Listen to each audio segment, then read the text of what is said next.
Hey everyone, welcome to episode number 14 of the Fat to Fit series on my YouTube channel, Haswin23.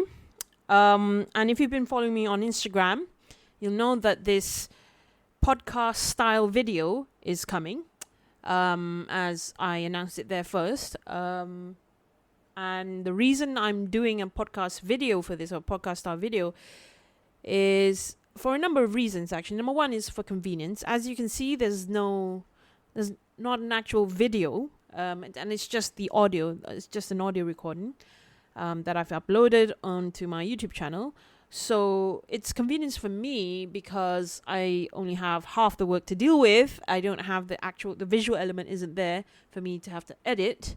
And I guess I can get pretty lazy when it comes to setting up the camera and that sort of thing. But most of the time it's really because, it saves up time, and then the rendering process, in the video editing, if you've ever had experience editing videos, you would understand where I'm coming from. So that's number one, convenience for me. Number two is also convenience on your part, because and I think it's worth telling you a little bit of a backstory to this. I majored in broadcast when I did my master's in journalism, and in that time, when I was doing the broadcast pathway, we were introduced basically to the two main broadcast mediums, that is TV and radio.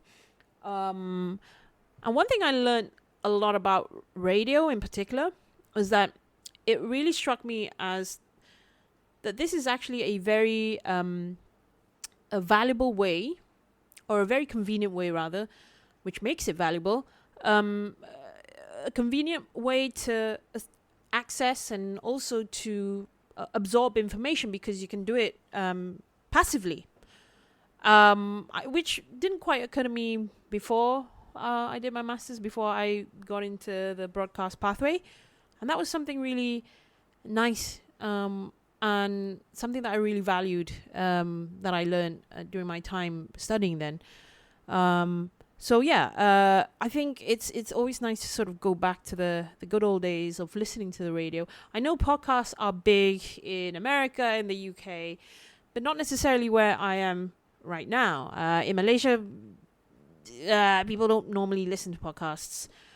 Not as far as I know, especially if you are commuting and you're in your car and you listen to the podcast in your car, on your car radio. That doesn't really happen that much here. I know it's already pretty big in America, especially you have all those audiobooks as well. So I just thought that maybe I can help start the change perhaps here, since I know that a lot of my viewers are Malaysian and Malaysia based. So those are the two main reasons, and I don't want to get carried away with any of that anymore, because that is a bit too much of a digression. I really want to get down to the big points of today's podcast, all right? And it's going to be mostly I'm going to be talking about a lot on motivation, on how to get motivated, and how to sustain that motivation in your weight loss journey. So I'll probably start off with my experience when I was starting out, right? I think that's probably what a lot of you want to know, and I think a lot of you who have just started following me or started watching my videos, maybe you kind of don't really know that much about my backstory. Maybe you don't really know how much progress I've made actually, and how far along I'm in on my journey. All right, so I'll go back to right at the very beginning, where that was my turning point, right? So the turning point for me, I would say, was just over 2 years ago. So that would have been back in 2018.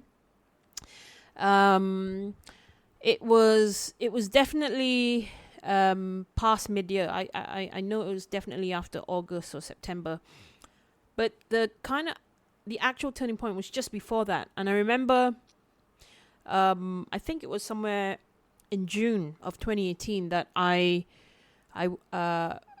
myself and my family, we went to Australia. We went to Perth for a short holiday. And it was there that I kind of recall already adapting to certain healthy habits. There is actually a video on my channel, not part of the Fat to Fit series, but there's a video where I make this compilation of little short videos, little clips of my time in Australia, my stay there. And then there's this little clip somewhere in the middle that you find that I'm having breakfast and I'm showing you what I'm eating, right? So one of the items I'm eating is a yogurt, yogurt out of a small container. And then I must have had it was either muesli or some toasted oats. And then there was some honey. And the reason why I kind of recall that moment was because I recall that moment being not really much like the turning point, but I recall being already adapted to a healthy lifestyle because I committed to making sure that I had that meal as my breakfast throughout my stay in Australia. It wasn't that long. It was 5 days, I believe, as far as I can remember. Yeah, 5 days. So throughout those 5 days, I made sure that for my breakfast, I would have pretty much the same meal, which was a little container of yogurt, which probably would have been no more than a cup, right? About 250 mils. And then a little serving of muesli or toasted oats and a little squirt of honey. And I remember coming back from Perth, to Malaysia, and then just sort of getting on with life after that. And still continuing on with that and making sure that I just stayed committed. And I did, right? And then that's when it just gradually, the momentum built up and I started seeing a lot of progress from there on. So yeah, that would have been my sort of starting point, as in when I actually got myself adapted to a healthier lifestyle. It wasn't until a few months after that, which would have been September-ish or October of the same year, 2018, that I actually started intermittent fasting. And if you've seen some of my previous videos, actually one of my older videos where I talk about intermittent fasting and autophagy, at that point I had actually gotten to a long process of already doing intermittent fasting pretty much on a daily basis. I would say that video was recorded back in February this year. So up till then, I had already been fasting for about a year plus, because I started fasting, doing IF regularly ever since, as I said, at the end of 2018. It must have been either September or October. So within that period, I had started intermittent fasting. It was a very gradual sort of shift for me and a change of dietary habits and lifestyle. So I started really small. I started with only an 8-hour fasting window. I think it was probably fewer than that. Maybe I started with 6 at first. And then I just sort of stretch it out from 6 to 8. Then 8 became 10. Then 10 became 12. Eventually, it then became 16. So then I was able to get that 16-8, ratio fasting and eating window that a lot of people talk about these days. And once I got to that point, it was really something that was very, very easy to stick to because I had already been doing that for a while. Obviously, after that, I did try. I have tried a number of times now to go, way more than that. And I do have on some days of the month, where I go to maybe 22 hours of fasting a day. And so that leaves me with a very small window to eat. So almost like OMAD, yeah, one meal a day. And I've tried that, but it's not something I do regularly, and I probably wouldn't recommend everyone trying. It's not for everyone, definitely. But I've definitely reached to that point. What I've never done is the more of the extensive fasts that perhaps some fitness influencers, some YouTubers have been promoting. Not that it's not healthy, but again, it's definitely something that you need to do a lot of research on before you do try it. And I would say try, with the smaller fasting windows first. Make it really short first, 6-8 hours, and then go on from there. So that's the progress I made fasting wise, right? So that started pretty much at the end of 2018. And then, up until now, and I still do that. I still do IF pretty much every day. Sometimes, on certain days, I don't actually, I'm not that strict sometimes, especially more recently. But I would say on average, out of the 7 days of the week, 5 days, definitely 16-8, fasting ratio, fasting to eating ratio. So that's fasting. And then the turning point was, or the time where I recall I had already adapted to a pretty healthy lifestyle was during my vacation in Perth 2 years ago, 2018. The real turning point where it just sort of started to, sink in me, that it just sort of knocked me on my head was way before that. And it was probably even before 2018. It was the year, I think it was 2016 or 2017, where I just, number one, I stepped on the scale, in which I hadn't done in a long time. Obviously, one, because I knew I was progressively just putting on weight. And so I became afraid of the scale, and I just was avoiding it all the time. I didn't want to get anywhere near weighing scale. And at work one time, we had this, because, I teach at a university where we have biomedical students. So sometimes they have these fitness or health campaigns.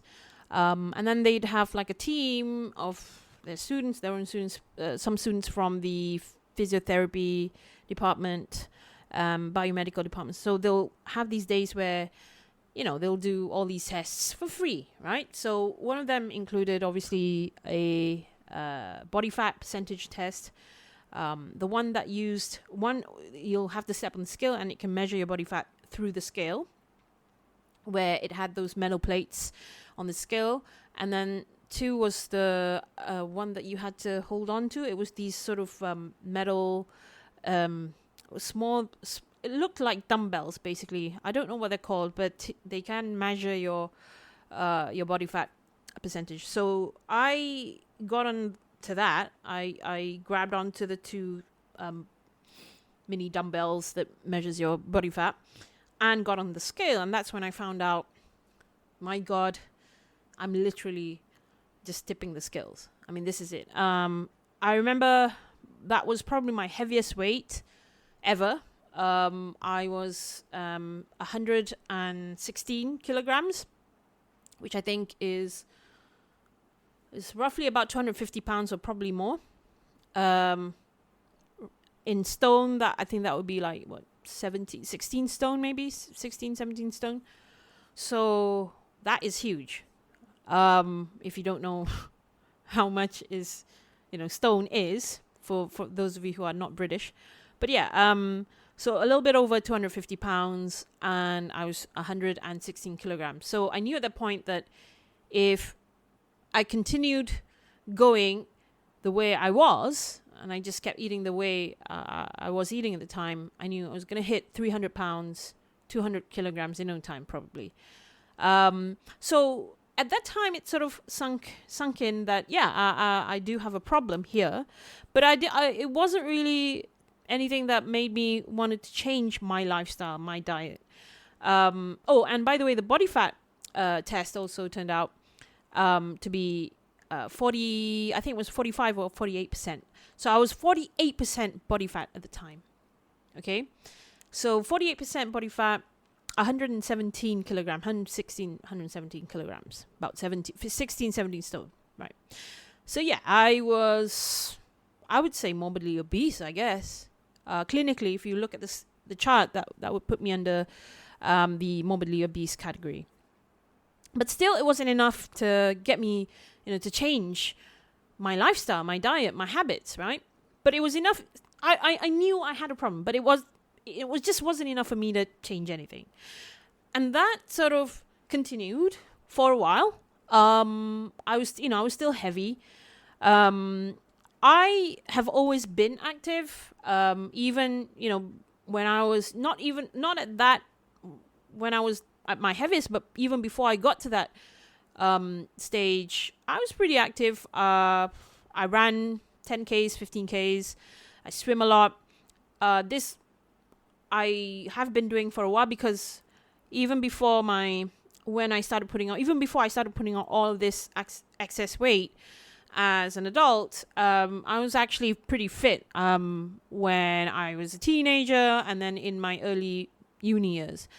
So I was pretty fit and athletic, and I played tennis and volleyball and all of that. But it was only after my knee injury, when I sustained a torn ligament, a torn ACL, and pretty much didn't do anything about it until like 3-4 years later, that I just gave up. And that's when I started piling on the weight. And I was still pretty young then. I was probably 23, 22, 23. Yep. And, from there on, it was just, more weight, adding more weight and more and more and more as the years went by. Now I'm 34 now. So you can imagine from that age, from 22, I had progressively been putting on weight until 2016, 2017, where I told you I hit my heaviest weight at 117 kilograms. But again, it wasn't enough to get me to change my habits, my lifestyle.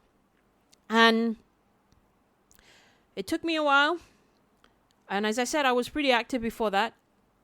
I think it was maybe 6 months down the road from that day that I had I stepped on the scale, 6 months, maybe a little more than that, my friend who I used to run with regularly, when I used to run a whole lot more and swim with, he had this group of friends, and I play tennis, and I used to play college uni tennis.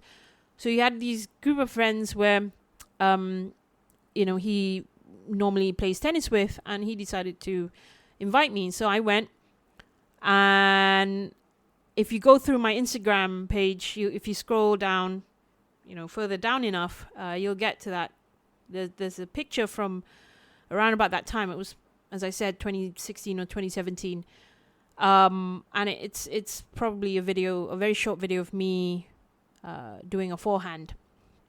You're obviously not going to see the whole hitting session, because I realized then, when I watched myself back on the video, how huge I was, and just how much energy it looked like, and obviously it was, for me to make every little move on the court, like every little move to get to the ball, running down to a shot. It just seems so much struggle. That was me watching myself on video. Imagine how it was for my friend and other people watching who were on the court playing with me. And yeah, so if there was really a kind of, point where it clicked, an aha moment, if you like, that was it. And that was really the point where I realized I am obese. This is problematic. If I keep going like this, I will definitely get myself into trouble. And, I didn't want that at all. So I would say that, yes, before that, I did get on the scale, realized that was really heavy, but it wasn't enough for me to change my lifestyle, my habits, and my diet. Then about 6-7 months later down the road, I realized that I can run down my tennis shots. And that's really, that was a big opener for me. And it was ever since then that I actively started to then look into ways to, basically cheat ways to get the ball rolling in terms of dieting and weight loss. And by the end of 2017, then I started getting more serious about it, getting more active. I did a lot of cardio that I liked, which was swimming. So that helped a lot. And that just carried on. And as I said, in 2018, that was when I went to Perth in June. I realized that the lifestyle had already, I had adapted to that healthier lifestyle. And then it just, went better and better from there on. So that's how it all began for me. That was my starting point.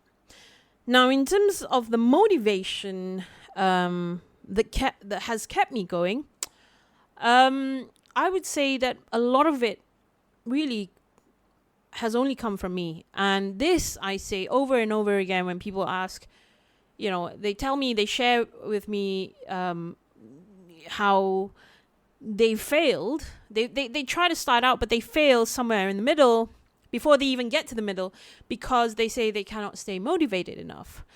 They want to be healthy. Most of you, obviously, your main goal is to lose weight, but there are some of you who just want to be healthy, but still you're not able to stick to this long-term commitment long enough. So I tell everyone the same thing. If you want to keep at this and you want to stay committed to this, then the motivation, the determination has to come only from yourself. It has to be intrinsic. It cannot be extrinsic. It cannot be from anyone else but you. I don't care whether you are married, you have a husband, partner, children, whatever it is. A lot of people, when all these weight loss journeys, fitness transformation journeys that you see online on TV, they tell you, when they share their stories, they'll probably start with it was for my kids. I did it for my kids, or I did it for my husband, I did it for my family, I did it for my parents, whatever, which is fine. There's nothing wrong with that. But what you're really missing out on, what these people are really missing out on, is the most important person in your life, which is you. And that's where it should really start. So even before you get to your children or your husband or your family, you have to start with yourself, because without you, physically even, all right, and especially if you were like me, you were heavy and you were heading towards that unhealthy zone, where you can get yourself into lots of trouble, the only person who's going to be suffering the most is you. And that will then translate into other troubles relating to your other relationships that you have in your life, whether that be with relationships with your spouse or partner, with your children, or with other members of your family, or even your friends, right? So it has to start with you. You are the most important person in your life, and pretty much that's all that matters. I say this because I've come from a part or a phase in my life where I went through the darkest time ever. And I guess, at this point, I'll be frank with you. Yes, I had some bouts of depression. And it was definitely a very, very dark time for me. It was actually quite recent. And I guess most of you would guess that this took place when I was my heaviest. That would have been about 3-4 years ago. Now, at this point, while not getting to detail what the situation was, my biggest issue was depending so much on other people to make myself happy. Basically, that I really relied on other people, expected other people to give me happiness, to make me feel contented, right? And that was my biggest mistake, because you should never ever rely on other people to make you happy. And I put a lot of expectation on other people, not just to make me happy, but for other things as well. So when other people disappointed me, this obviously made things worse. I just neglected myself everything that had to do with my physical fitness, my mental fitness, I just neglected, because I was just going through this very rough time where I was still expecting answers from people, like, why are you not showing up? Why aren't you doing the things that I expected you to do? And I know some of you might be able to relate to this, perhaps in some other way that I've experienced it, but I think we can all understand, and we can all relate that to the fact that if you don't care about what people think of you, if you don't care about what or just you stop putting expectations on other people, right? Whether that is what they think of you, what they say of you, how they feel about you. If you stop putting expectations on other people, you will have a much better life. Trust me, the quality of life will improve so much more. And it took me a long, long time to get out of that. And once I was out, that was when I started realizing, actually, there's so much of me that needs fixing, and it has to start somewhere. And for me, it was obviously the health side of it, my physical health and my mental health that followed after that. So that was kind of the driving force to building that motivation, and how it's sort of made it last for me. The reason why it's lasted so long for me and I've been able to sustain it is because, the people that I expected so much from, they're pretty much no longer in my life. Yet, I feel happy. I feel great. And I realize that I never even needed them in my life. They were necessary. They were necessary for me to learn a lesson. But what's made me realize is that I am so much better without them. But yeah, I thank them for being a part of my life at that particular point, because then it led me to that moment in my life where I learned so much. It was painful. It was hard. It hurt so much, but it was necessary. And I think, a lot of you can agree that, yeah, life is going to be painful. We have to be realistic. Everyone's going to get hurt. So that was definitely my driving force in building my motivation, and why it's lasted so long. So this experience, this whole transformation and weight loss journey, for me, hasn't all just been about a physical change in which you can see, which is tangible, although that is definitely one big side of it. Yes, if you don't know already, I have lost now, to this day, I've lost now about 34 kilograms, which is roughly about 73 pounds, I guess. Yeah, over 72 pounds. I've lost that much weight, and most of it has been fat, because I have gained muscle. So my weight kind of fluctuates a little bit. So in addition to losing weight, I've also gained muscle, and I have definitely improved my physique, as in not just my muscle mass. I mean, that's great, but also just the way that I look. I mean, I look more athletic. I'm very toned. So yeah, that's definitely the change that one can see. That's very tangible. I'm not gonna lie. I do love that. Anyone who's been through this journey will say the same. Especially when you put in a lot of hard work into it. No shortcuts, no cheats, just pure, grit and determination, and just hard work.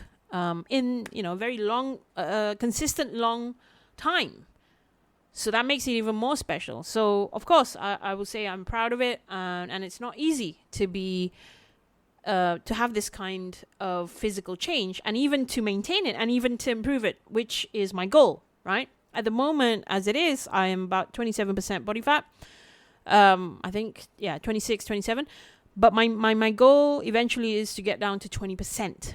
And for women, generally, if you are at 20% body fat, it's gonna, make you look very, very muscular and athletic and lean, which is something that I want. It's definitely not for everyone. It's not something that everyone should strive for. If you are happy with being at 27% body fat, 26% body fat, good for you, right? As long as you're healthy and you are within a healthy, BMI range, and also a body fat range, body fat percentage range, that's fine. But for me, because I've been through this journey and I know after testing my limits, I know I can still go further. That's where I'm headed, because I know I can one day achieve that as long as I'm consistent and persistent. So that's my end goal, basically. That's the last thing down the line for me. How soon that's gonna be, it doesn't really matter to me. Obviously it depends on my dedication, my commitment towards it, but for me, I know that I've been doing this for a long, long time. So, what's another 5% body fat? Although 5% body fat, 6% body fat is actually, it sounds little, but it's actually quite big in terms of if you translate that to kilograms to weight.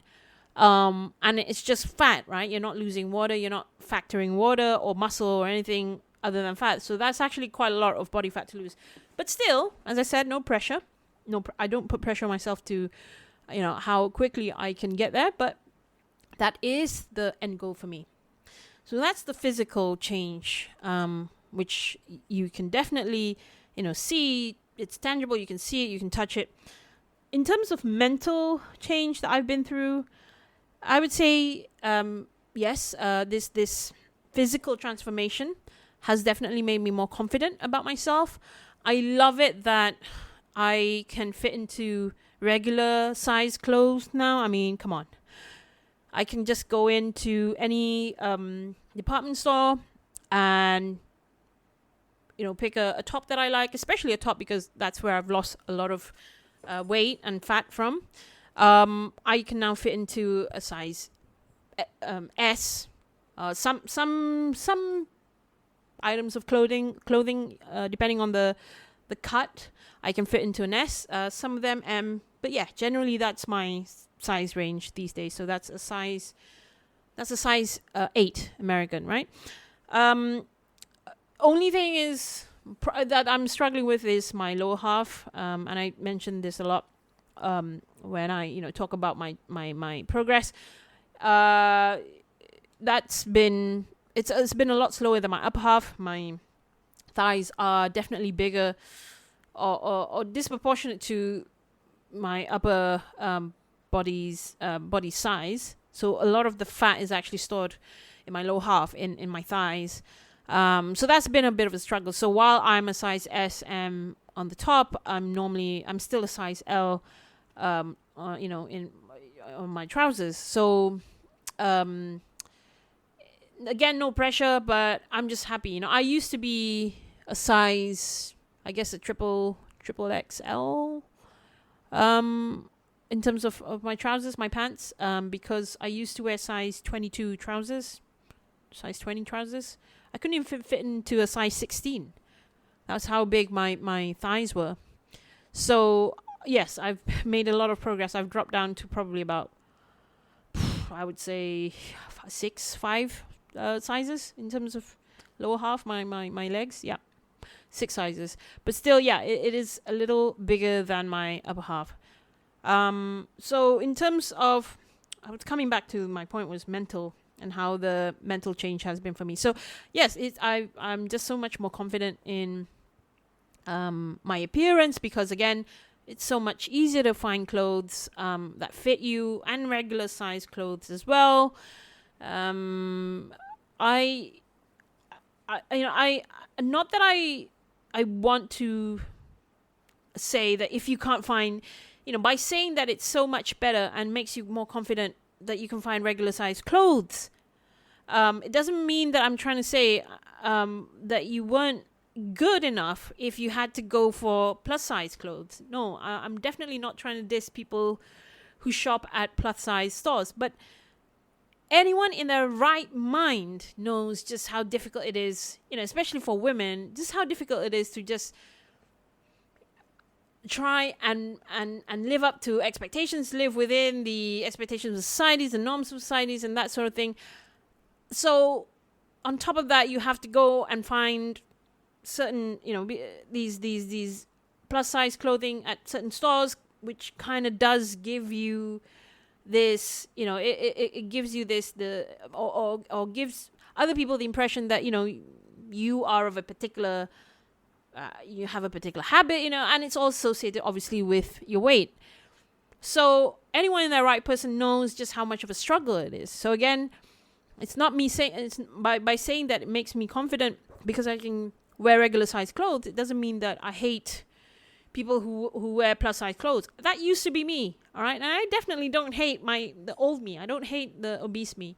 It's just that I'm just more confident because I know I can get the shirt that I want, the top that I want, or the jacket that I want, that's in season, and that's, where it's in a department store where people go to. A lot of people, on average, that a lot of women, girls who are average size go to and shop at. So it just makes it more common, and it's lovely to be part of that crowd because of its convenience. Again, not because I'm a fat phobic or that I hate fat people or anything like that, right? Or I'm trying to diss people who shop at plus size stores.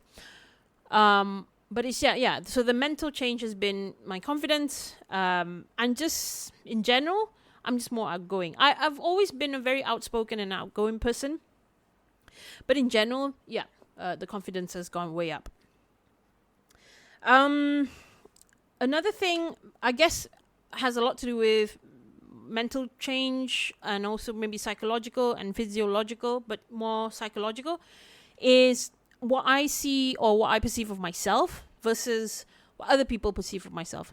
And one thing that I've actually really quite noticed, a difference in is just how people treat me.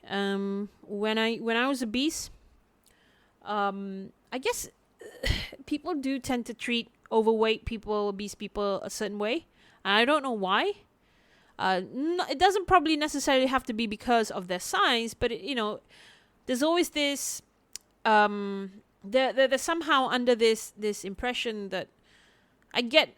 Sometimes I get the sort of, that you might be lazy. You're lazy, or that you have to eat this much in order to feel full or satiated, and they expect certain things from you basically, and that's when I was obese, and I did encounter that quite a bit.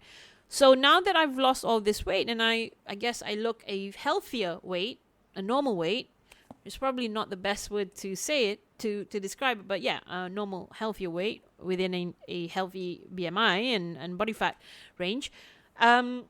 People don't really have that perception of me anymore, and that's one thing that I've noticed. Not that I've really actually given a lot of thought into that, but it's just that something I've noticed.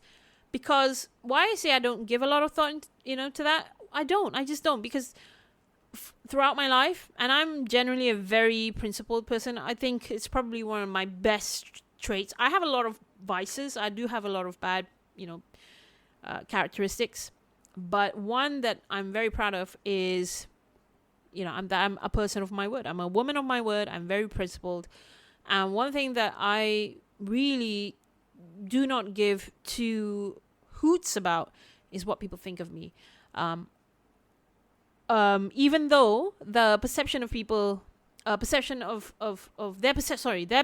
me has definitely changed now that I've lost all the weight. So if anything, it's just made me realize how judgmental people are towards people for for superficial appearance. I mean, when we're talking about weight, a lot of it is very superficial because it's just what you can see on the surface. You don't, when you see an obese person, you don't see the character inside, that's skin deep. You just see the person with happens to have a lot of fat on them, and unfortunately, that's in a large part, that's how society has been conditioned to behave, which is unfortunate, but you can't help it. That's just how people are. So I've generally never really been bothered so much by what people think of me, but not that I, even though I don't care so much, I've actually have noticed how different they have, they treat me. So those are some of the big changes I would say that I've noticed ever since I've taken on this fitness journey, this weight loss transformation. As a side note, I guess, to end this podcast, which now has dragged on to about 40 minutes, I wanted to kind of finish off on some tips, I guess, that could probably be helpful for many of you out there who are just starting out, and probably who have already started out but are struggling still. And these are tips coming from my own experience, and these are, for me, very special because it was these people, when I started listening to these people who didn't actually have a lot to do with weight loss, but it was generally more on their outlook and philosophy on life that really helped me a lot. And I started listening to these people. I found them on the internet, started listening to them, followed them on Twitter, on social media, and YouTube. And it was just, an instantaneous sort of, yep, this is who I want to be. This is my outlook on life. And this is how I want to tell other people to live, and to perceive the world as. So I guess the first person that I came across that really sort of opened up my eyes was Jordan Peterson. And I know he has been controversial, to say the least, obviously because his views kind of do not align with the more progressive liberal views that the Western world has promoted. And in many ways, especially because of the media, if you do not uphold these liberal progressive views, you are seen as a very bad person. But obviously not in my case, and not in a lot of people's cases, because Jordan Peterson has a huge following. And one of the things that I think is very, very valuable for people to get their hands on is to start reading his book. I'll be honest, I haven't actually read the book myself, but because he talks a lot about the book and the content of the book in his YouTube videos and on his TV interviews that are uploaded on YouTube, I understand the whole gist of the book. And this one book that has helped so many people, thousands, probably millions, is called The 12 Rules of Life, right? And he talks a lot about this and why these are the specific rules that will be the ground for your success in life. So number one, the 12 rules. Obviously, the book elaborates this, in more detail. But the 12 rules, simply put, are stand up straight with your shoulders back. Obviously, that's the most obvious thing to say. Number 2, treat yourself like you would someone you are responsible for helping. 3, make friends with people you want the best for you. 4, compare yourself with who you were yesterday and with who someone else is today. 5, do not let your children do anything that makes you dislike them. 6, set your house in perfect order before you criticize the world. 7, pursue what is meaningful, not what is expedient. 8, tell the truth, or at least don't lie. 9, assume that the person you're listening to might know something you don't. 10, be precise in your speech. 11, do not bother children when they are skateboarding. And 12, pet a cat when you encounter one on the street. So these are basically very straightforward, kind of, simple rules of life. But if you do get your hands on the book, you should, if you have a chance to just, get it. I should probably do that myself. Should probably get the book. But because I have actually listened to a lot of his videos, I follow him on YouTube. He has used to have these sort of a series of lectures that he does. He's a clinical psychologist, but also teacher. So he's also a university professor in Canada, and that's where he uploads his classes. But unfortunately, in the recent months and probably year, he has been taken ill. And in fact, his whole family's been taken ill, and I don't even think they're in North America right now. As far as I know, his daughter Michaela Peterson was interviewed saying that they're all in East Europe. I want to say Slovakia, but I know that's probably not the right country that they're in right now.